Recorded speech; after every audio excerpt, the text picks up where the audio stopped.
By way of introduction, my name is Alan Weber, and I have been in the field of education for 40 years, the last 23 of which as Assistant Professor of Early Childhood Education at Suffolk County Community College. The field of education has never been under siege as it is today, and I wanted to make my contribution to the fierce debates going on regarding Common Core, teacher evaluation, standardized testing, and the political and economic ramifications and motivations that underlie them. Don't expect glitzy technology. Just bear with me.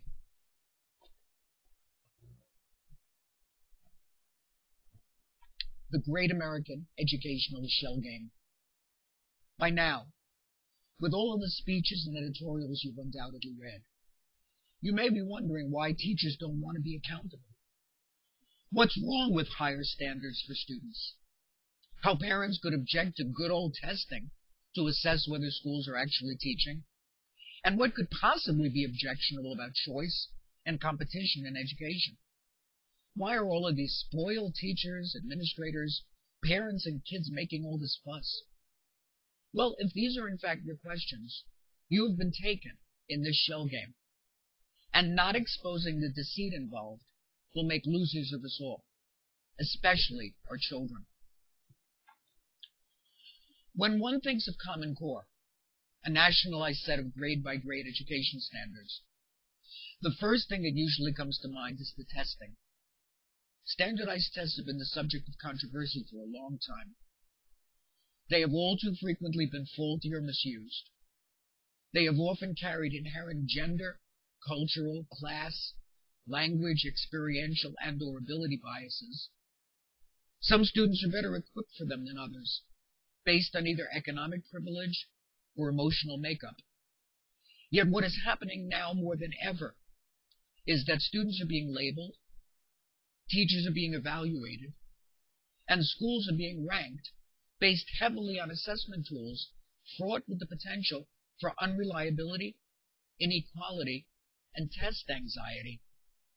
There is no standardized instrument that is a better indicator or predictor of a child's ability and success than the child's own teacher.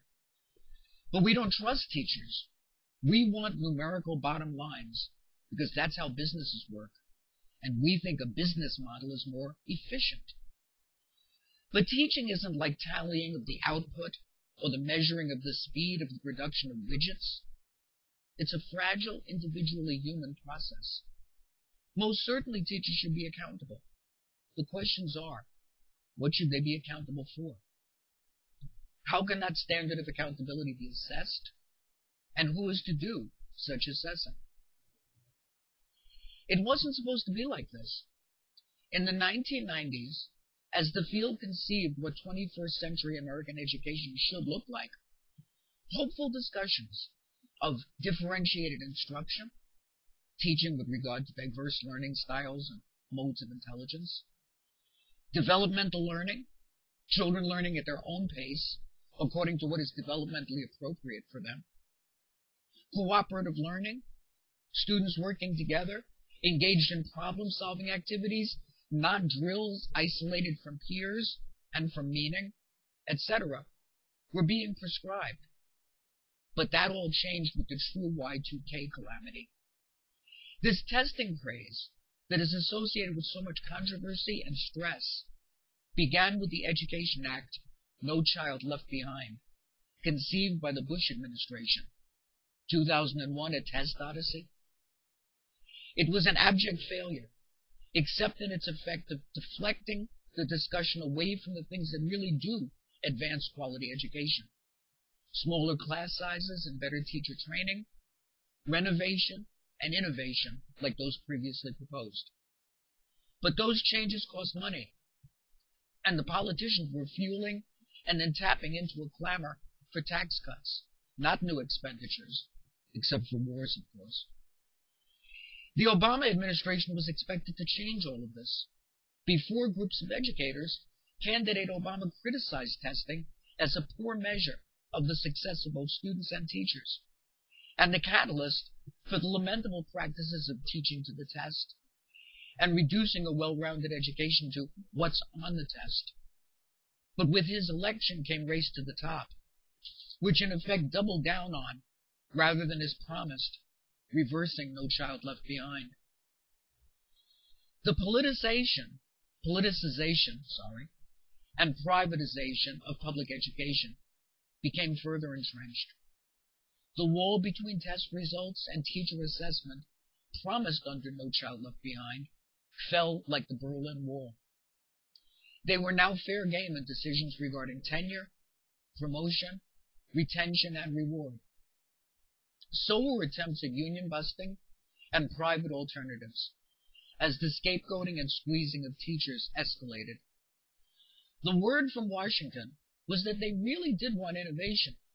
They really did want alternative teaching and assessment tools. Really they did. But it was a race now. States were in competition for desperately needed funding, the whims and inequities of national geopolitics, determining which of our children would be bestowed with more, and the clock was ticking. So if no groundbreaking innovation suddenly came to mind, well, more testing we will go. In New York, my home state, almost half of teacher assessment scores are based on testing. This was a result of an unfortunate compromise that unions and local boards were pressured to make under the threat that if districts didn't come up with a plan that satisfied the governor, and by his deadline, he would impose his own, even more test-dependent methodology. And herein lies the crux of much of the problem. Politicians have ordained themselves as education experts. Governor Cuomo, with two races looming, the one to the top and the one for re-election, felt justified in issuing such ultimata because, after all, teachers are public servants. Unfortunately, they're paid for property taxes, which not only results in a sort of caste system within public education, but it allows the public, who already believe that anybody can teach, to support accountability standards and measures that wouldn't even be dreamed of for any other professionals. Imagine doctors being graded based on the number of their patients who died, without considering what illness they came in with and how they responded to treatment. Imagine attorneys being rated based on the number of their clients who were convicted, without factoring the circumstances of their cases and the makeup of their juries. To assist in pleasing the race referees in Washington, Governor Cuomo selected as educational commissioner John King, whose job it would be to formulate local compliance strategies for assessing public school teachers, despite the fact that he had never walked in the shoes of one, having only taught 3 years, one in Puerto Rico, one in a private school, and one in a charter school. These are patterns we see over and over. Mayor Bloomberg in New York, apparently by virtue of his tough business background, somehow became an education expert, wresting control of the Board of Education and pushing through a high-stakes standardized test for third graders so non-forgiving that failure could result in a child who had otherwise done fine all year long being held back. President Obama, apparently by virtue of the fact that his mother woke him before the crack of dawn to do his drills, also somehow became an education expert, pushing an agenda of longer school days and years and earlier and harder schoolwork and homework. And he brought in, as Secretary of Education and Chief Architect of Race to the Top, Arnie Duncan, who had never even been fitted for a teacher's shoes, having instead been what has been referred to as an education CEO. Never mind that there is not a single study that indicates that earlier is better. Denmark, the most literate and coincidentally most happy country in the world, is one of the latest in beginning formal academics. Forget the fact that there are now many credible studies that homework serves no academic benefit whatsoever, except in the singular case of middle grade mathematics memorization, and that places that have dropped homework have seen no decline in performance. Let's ignore informed projections of the long-term effects of stress on children from all of this testing and homework and acceleration. Those who point to how hard, for example, Japanese students, like Japanese workers are pushed, might also want to take a look at their suicide rate. But after all, this is not just a competition between students. It's a competition between nations. And each time newspaper headlines have ignited fear that America is falling behind some other country, whether it was the Soviet Union 2 generations ago, Japan during the last generation, or China, particularly Shanghai now, the knee-jerk reaction, without any basis in pedagogical research, has always been just this: start our children earlier, work them harder, and get back to basics, meaning to put aside all those fads, like programs for self-esteem, diversity, sensitivity, or conflict resolution, so that we wouldn't distract our children from the holy triad of the 3 R's. This led decades ago to the first push-down curriculum, whereby academic content was moved down 1, sometimes 2 grades. Out went much of the music, the art, the social studies, the nurturing, and the play. And in came the ditto sheets, the homework, the tests, the computers, the sitting, and we have never been the same. And all we got for it was a new psychological phenomenon, theretofore unknown by psychologists, called second-grade burnout. Just at the age when academic teaching is actually appropriate, children have already suffered too much pressure, tedium, confusion, self-denial, and possibly failure. And they've had enough. Modern brain science validates what most education experts have been saying for a century and more: that if learning isn't meaningfully connected to children's experiences, if it isn't self-motivated and self-constructive, if it isn't age-appropriate, and if it isn't conducted in an atmosphere of calm and relative pleasure, the synapses needed as the building blocks for further learning simply don't form. Yet, having not learned a thing from history or science, we have been pushing down even more, first in the name of No Child Left Behind, and now with Common Core. And we are producing generations of students who can't think, don't care, hate learning, have little sense of themselves or the world beyond, and just want to know what's on the test. It might not take a conspiracy theorist to speculate as to whether this isn't just what the government and business forces who have conducted this educational coup really want: a society that awaits instructions and performs as one, rather than having to bear the inconveniences of one comprised of unpredictable, questioning individuals. The government gets a citizenship trained to blindly follow campaign rhetoric and calls to war. And the businesses that run charter schools within the public school system and private schools supported by vouchers get a pool of workers trained to the skills and specifications that benefit themselves. So what's really wrong with Common Core? Well, there are certainly things that could have been right about it had independent educators had more of a voice in its completion. One can't question that there are many teachers who need parameters, direction, and resources. We also need standards. But the standards we need are professional, not prescriptive. We need inspired, enlightened, and empowered teachers who can be decision makers, adapting goals and methods based on individual developmental levels, needs, cultural backgrounds, learning styles, and interests, not drones who are forced to follow a recipe or script. The problems with Common Core are twofold. First, it seeks to homogenize education, to ignore differences in children, environments, methodologies, and teachable moments, and essentially expect every child to be doing the same thing at the same time in the same way.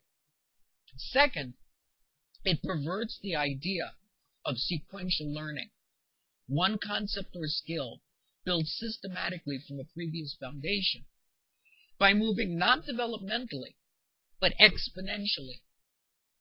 While the pre-kindergarten standards are basically on target, with each subsequent grade, the gap between what is appropriate and inappropriate, sometimes even possible and impossible to be teaching and learning, grows wider.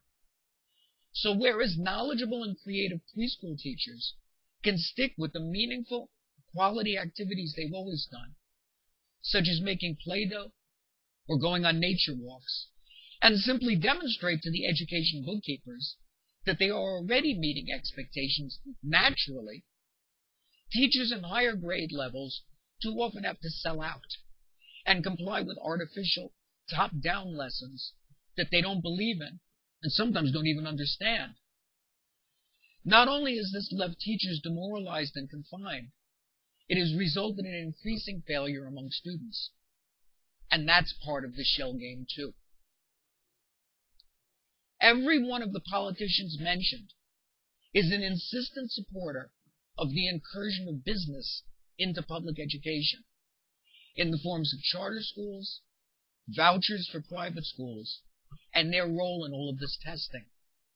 Publishers like Pearson spend over $1 million in donations to these career educational politicians, and they, not independent educators, have been granted domain over the constructing of the tests, the test-based curriculum books, the test preparation guides, and the test remediation materials. The fact that more children are struggling and more are failing as a result of Common Core turns out, whether intentionally or not, to be in the material interest of these publishers and think tanks. The better to fail you with, my dear. As we obsess about outcomes, are we being blinded to the reality that it's really about incomes? When American public education first began, it was developed by industrialists, not educators, for the purpose of training the factory workers that the changing economy needed. Do we really want to come full circle and hand education back to business? Do we really want the profit motive to corrupt education as it has health and pharmaceutical care? Do we really want to allow the business people who manage charter schools the unfair competitive advantages of loosened regulations and red tape, while further tightening the grip on the educators in our already underfunded and under-sieged public schools, especially now that we know that most of their claims about their superior results turned out to be false?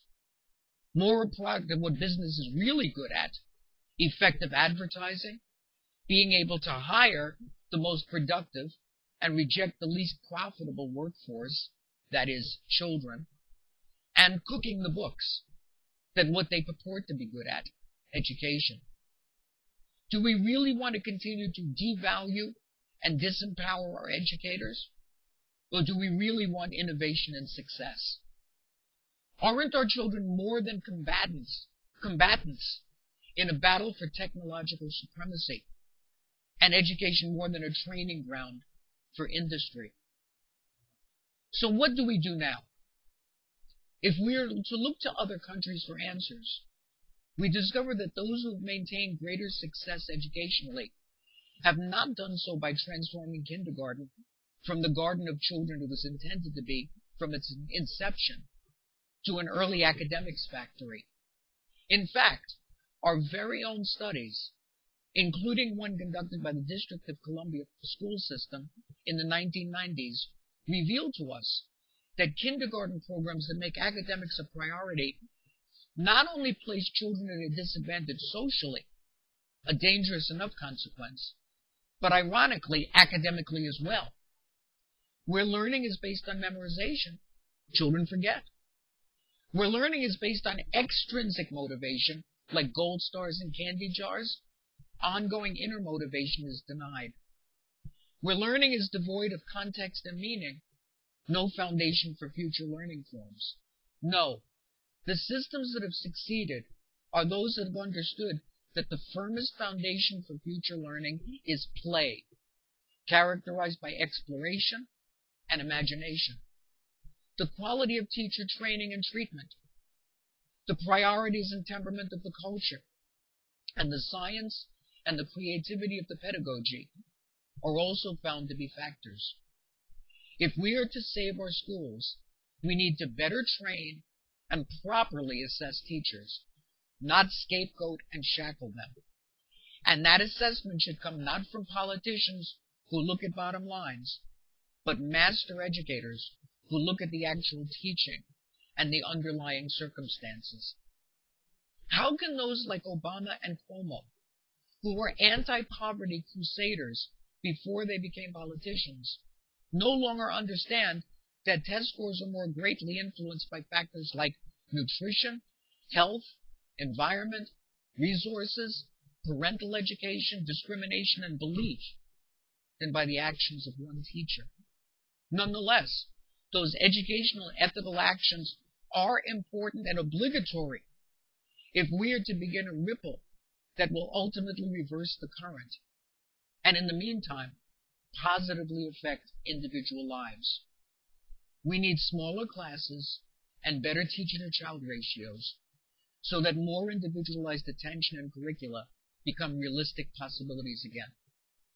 And we need to fundamentally change the way we conceptualize teaching and the arc to success, which, to the dismay of the bean counters, is ultimately an immeasurable, unpredictable, synergistic process of taking individual children from where each comes to us and bringing them as far as their own unblemished potentials and our own best efforts can take them.